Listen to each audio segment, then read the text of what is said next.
Can you also share some practical advice for IT teams who are looking at implementing high availability for patch management in their own environments? I think that a lot of teams are familiar with the term rolling update or rolling maintenance. One way that they might want to experiment is to download a free trial of our software and try it.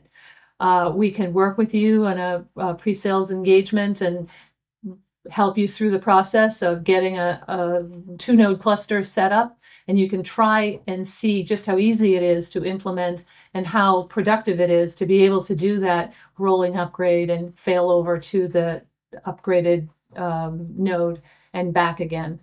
I think that that's probably the most productive way for an IT team to proceed.